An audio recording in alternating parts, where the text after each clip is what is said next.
Hi Danish learner, welcome back to my channel Danish Matters. I'm Tina Baga, your Danish friend and tutor. Today I'm just going to do a short video about culture because it is so different in every country. Before I get started, I would like to remind you that if you would like a Danish course with me, because I am a Danish teacher, then write to tina@danishmatters.dk. Now, culture is so complicated that, of course, there have been PhDs written about this. And I'm not going to go a lot in depth. I'm just going to slightly touch upon it because I want you to be culturally aware when you are in Denmark. Culturally aware in the sense of what you find logic and totally reasonable that might not be the case here. It is so subtle sometimes, our different cultures, that we don't think about it. It can be around food, it can be around customs at different kinds of parties like weddings and like gatherings for seasonal or religious times of the year, Christmas, Easter, Hanukkah. I mean, all types of different traditions that we each have in our culture that we find so logic that we are not thinking about it. I want you to be aware when you're out in Danish society. Try and keep your eyes open and be curious. Look around you. What do people do? What do people say? If you know any Danes, ask them a little bit about their culture. Or if you have a job, try and learn about Danish work ethics and work culture. Because, for example, our work culture there, our hierarchy is pretty flat. There are things that you can do at your workplace, say to your boss and your colleagues that you can't do in your own culture. And who knows, maybe there are things that you can do in your own culture that you can't do here. Who knows? The Danish society and the Danish culture is said to be very open, very open-minded, very modern, whatever that is, because we all find that we live in modern times, right? But the people in the 1800s and the people in the 1700s, they also thought they lived in modern times. So that word is a cliche word, and we shouldn't really use it because what's modern? It's only modern compared to what was before, yeah? But there are things that we don't know today that we will know in 50, 100, 1,000 years, yeah? So what is a modern society? We can't really say. So culture is a matter of a country's history, a country's collected experience, and that differs from country to country. For example, Denmark went through a civilization process, and this is not my word, I have this from an article. It's a Danish article, but yeah, I can link to it in the comments. It talks about actually something very different because it's actually about Danish humor, but it talks inside that article about the civilization process of the Danish society that began, according to the article, in 1864, because that is when we lost part of our territory to Germany. But it was, of course, not just the territory. There were people living there, and they became German all of a sudden. But they didn't feel German. They were not German in their minds and in their hearts and in their spirits. So they were lucky when in 1920 we got actually part of that territory back. That part was actually in Jutland. So normally we would talk about the bigger islands. Denmark consists of many islands, but the bigger islands in Denmark would be Zealand, that's where Copenhagen is, Fyn, that's the middle one, and Jutland is a peninsula bordering to Germany. And there at the southern part of Jutland, we lost territory and people. We actually lost a third of our country. Imagine that. Imagine that your home country was reduced 1/3. And added to that, we had previously lost Norway and colonies and whatnot. So Denmark was within very few years historically going from a big, empire, big nation to a very small one. We haven't really recovered since. So if you speak to Danes about Denmark and the Danish language, I think that within a few sentences, within a very short time, Danes will go, oh, but Denmark is very small and nobody knows us and they think that we're situated in Sweden, or they mix up the Netherlands with Denmark because of Danish and Dutch. Yeah, it happens. I've heard about it. So we find that we are very small. We have this inferiority complex in a way, that we always feel small, nobody knows us, nobody speaks our language, and so on. But we are very proud of our small country, and that is probably what surprises people a little bit, because how can you be proud of something so small? Well, we are. And we're proud of our history. Well, most of our history, not all of it. We're not proud of, for example, having had colonies and slaves. Yes, did you know that? We had slaves. Yes. Anyway, I'm saying all of this because every country goes through a civilization kind of process that shapes its culture. And if you haven't grown up in that country, you don't really have that with you. You haven't heard much about it, probably, and you haven't felt it. You haven't taken it with you, somehow within you, inside you. And I don't know if you know what I mean. I'll give you a little allegory, a little anecdote to illustrate what I mean when you carry culture with you.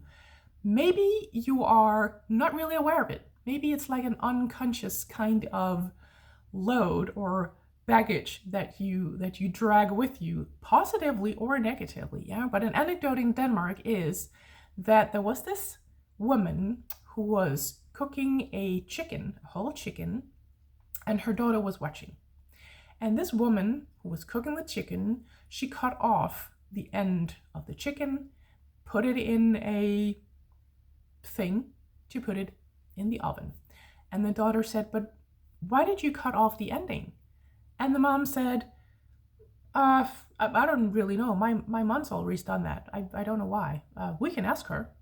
So they asked the grandmother of this daughter, the mother of the person cooking, why do you actually cut off the ending of the chicken? And the that grandmother said, I don't know. That's what my mother has always done. And it happened that that person's mother was still alive. So they asked her, and she said, well, when I was young, we didn't really have that big of an oven. So the thing that we could place the chicken in was like very small, and we had to cut off the ending of the chicken. And I think this anecdote illustrates pretty well that we all carry something with us in our culture that we don't really know about. It doesn't have to be customs. It could be, yeah? But we might not really know where it comes from, that custom. For example, there's a Christmas song in Denmark where it says, Gåsestegen tilbage sendt.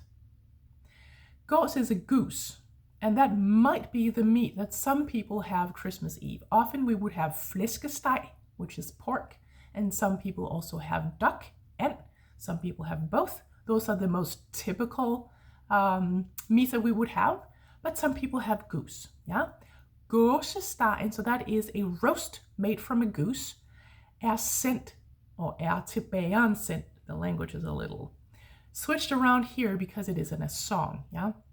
It means this goose roast is sent to the baker.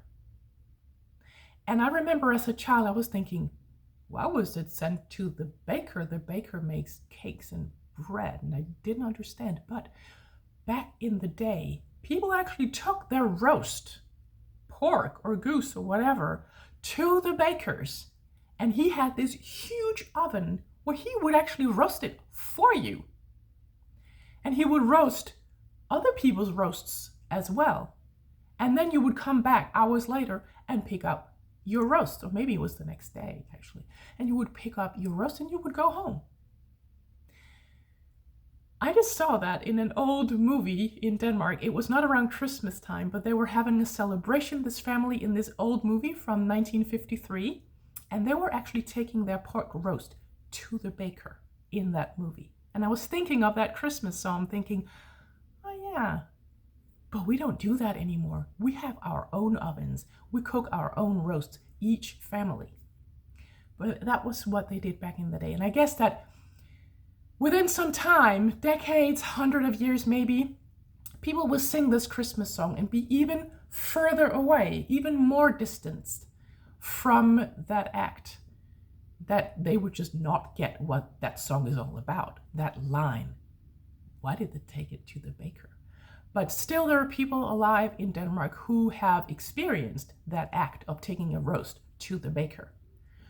But not for long, right? In 50 years, in 20 years maybe even, they're not alive anymore. So that type of culture keeps on being there somewhere, maybe in songs, maybe in books, maybe in expressions and so on. It's also within the language, because the language develops, yeah? So for example, I have another anecdote for you, one that I've experienced myself, small one, language one.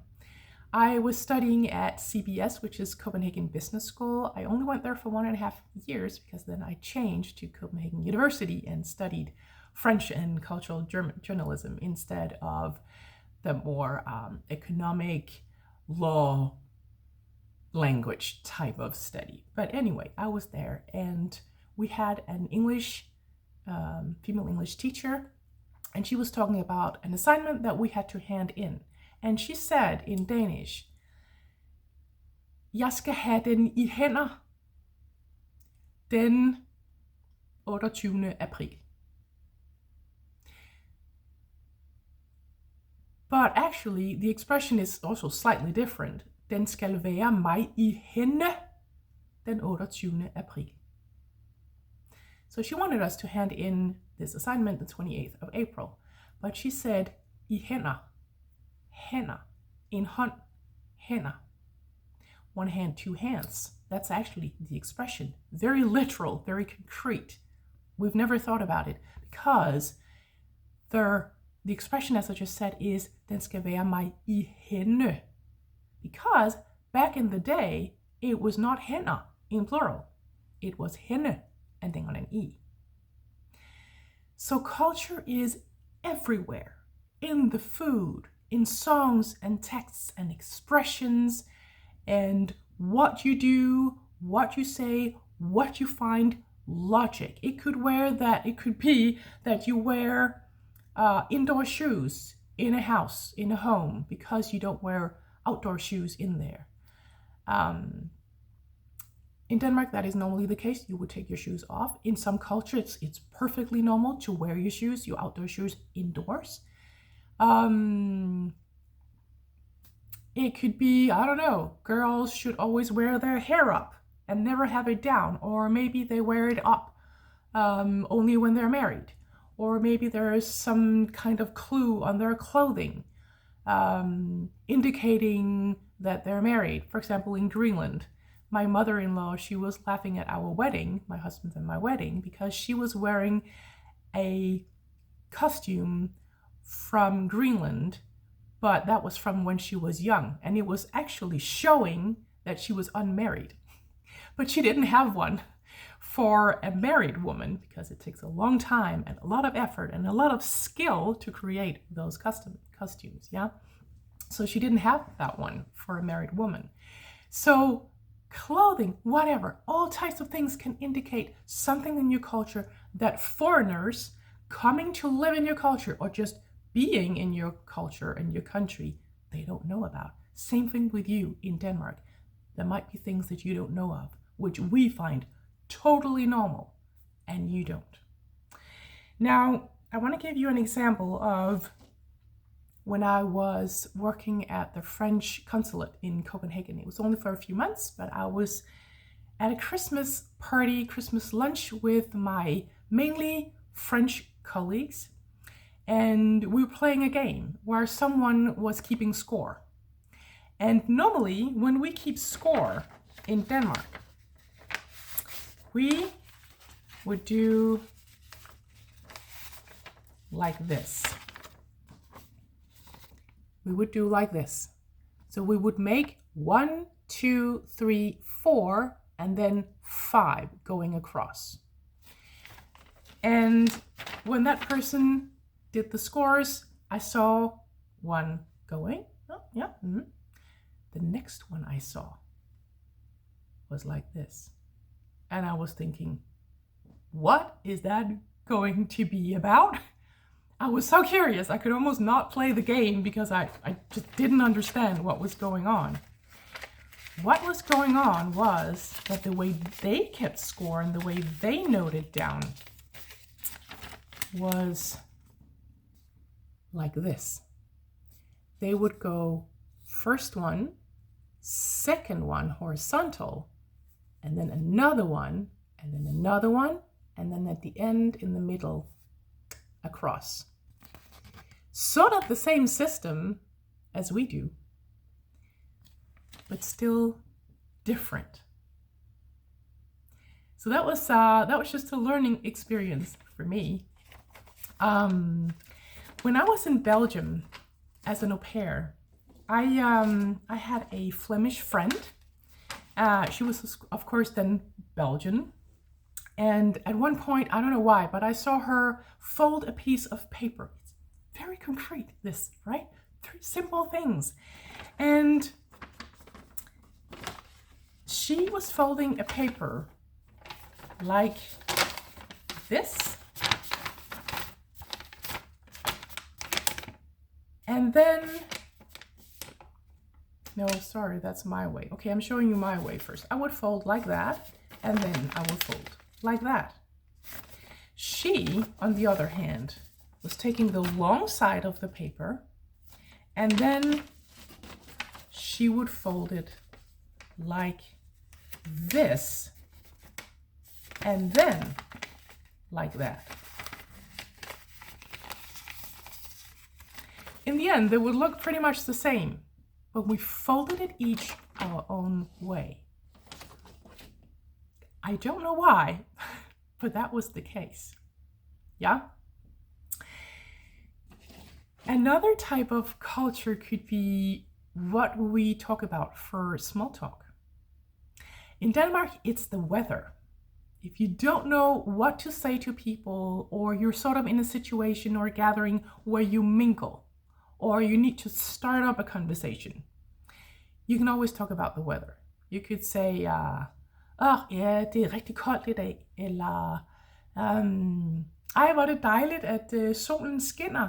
How nice that the sun is shining. Something like that. Or, jeg er bare træt af alt den regn. Nu har det regnet i 4 dage. I'm tired, I'm sick and tired of all the rain. Now it's been raining for 4 days. Yeah, you could say that in Danish. Of course, we don't go on and on about the weather. And if you have specific knowledge about the weather, probably that's not the time to introduce that. Not right then, yeah? I remember many years ago, I was teaching a South African woman, and I told her this about our small talk topic. And I said, what do you talk about for small talk in South Africa? And promptly, she answered, crime. I was very surprised. Crime, that was their small talk topic, meaning apparently there was a lot of crime going on and everyone could say something about crime. Yeah. I don't know, but maybe a small talk topic in India would be weddings, because as I hear, Indian people go to a lot of weddings very often, and there are a lot of people there. So when you go very often, you always have some wedding to talk about. So maybe that's their small talk topic. Correct me if I'm wrong. If you're Indian, if you come from India, please correct me. Who knows? It would be very much a lot of fun to know what a small talk topic is in your country. Write it in the comments. It could be fun to know and share with each other. So this was a different type of video, but I hope that you now know and understand that culture is very, very different. Even the slightest thing, the most subtle things, the most concrete things, the most simple things could be culturally different in another country. That is, in Denmark for you, because you didn't grow up here. See what you can find out about. And if you have already learned something, write that in the comments too. Share with your fellow bonus Dane, as I would like to call you who have come to Denmark. Share it with your fellow bonus Danes in the comments, because then you can learn from each other, and maybe we can also have a little laugh.